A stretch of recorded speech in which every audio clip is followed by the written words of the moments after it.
Breaking news, demo buruh di DPRD Sumsel peringati May Day, berikut 18 tuntutan buruh.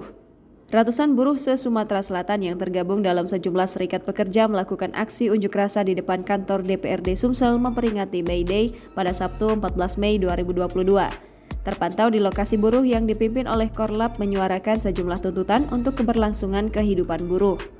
Arus lalin menuju Jalan POM 9 pun sedikit tersendat karena adanya penyempitan jalan karena buruh yang memadati separuh jalur. Sehingga anggota kepolisian ikut turun untuk mengatur lalu lintas. Koordinator lapangan aksi buruh Ramlianto mengatakan pihaknya membawa 18 tuntutan yang ingin disuarakan kepada pemerintah dan DPRD Sumsel. Menurut dia, kehidupan buruh di Sumatera Selatan masih sangat memprihatinkan di mana kenaikan upah belum terlaksana sedangkan harga pokok terus naik.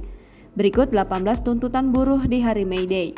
Tolak Omnibus Law, turunkan harga bahan pokok, serahkan RUU PPRT, tolak revisi Undang-Undang P3, revisi Undang-Undang SPSB, tolak upah murah, hapus outsourcing, tolak kenaikan pajak PPN, sahkan RPP perlindungan ABK dan buruh migran, tolak pengurungan peserta PBI jaminan kesehatan, wujudkan kedaulatan pangan dan reformasi agraria, stop kriminalisasi petani, biaya pendidikan murah dan wajib belajar 15 tahun gratis, angkat buruh dan tenaga honor jadi PNS, pemberdayaan sektor informasi, ratifikasi konvensi ILO nomor 190 tentang penghapusan kekerasan dan pelecehan di dunia kerja, laksanakan pemilu tepat waktu 14 Februari 2024, redistribusi yang adil dengan menambah program jaminan sosial, tidak boleh ada orang kelaparan di negeri yang kaya, 51% kepemilikan saham untuk buruh.